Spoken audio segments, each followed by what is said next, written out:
ভাবতেই পারিনি আমাদের সমাজে এখনো হায়েজ বা পিরিয়ড নিয়ে এত ভুল ধারণা ও কুসংস্কার ছড়িয়ে আছে। এছাড়াও মেডিকেল রিপোর্ট থেকে জানা যায় যে সামান্য ভুলের কারণে হায়েজ বা পিরিয়ড থেকে HIV ও STD এর মতো কঠিন রোগের সৃষ্টি হয়। একটি বই পড়ে আমি নিজেও অবাক হয়ে গিয়েছি যে আমাদের এখনো এত ভুল ও অসচেতনতা রয়েছে। বইটির নাম ইসলামের দৃষ্টিতে পিরিয়ড।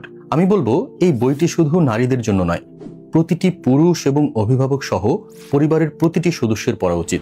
এই বইয়ে যা যা রয়েছে, হায়েজের সময় করণীয় ও বর্জনীয়, অনিয়মিত পিরিয়ড, লিকিউরিয়া, এমনকি HIV ও STD এর ঝুঁকি নিয়ে সচেতনতা, স্বামী স্ত্রীর সহবাস, স্পর্শ, ঘনিষ্ঠতা নিয়ে ভুল ধারণা, কোরআন ও আধুনিক চিকিৎসা বিজ্ঞানের আলোকে অসংখ্য ভুল ও সমস্যার সমাধান।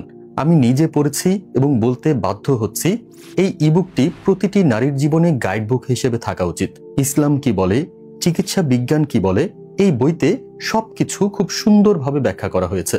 আপনার বোন, স্ত্রী, কন্যা কিংবা আপনি নিজেই এই বই না পড়লে মিস করবেন জীবনের অনেক গুরুত্বপূর্ণ জ্ঞান। ইবুকটি এখনই পড়ুন। কমেন্ট এবং ডেসক্রিপশনে লিংক দেওয়া আছে। আপনি নিজে পড়ুন আর প্রিয়জনদের সঙ্গে শেয়ার করুন।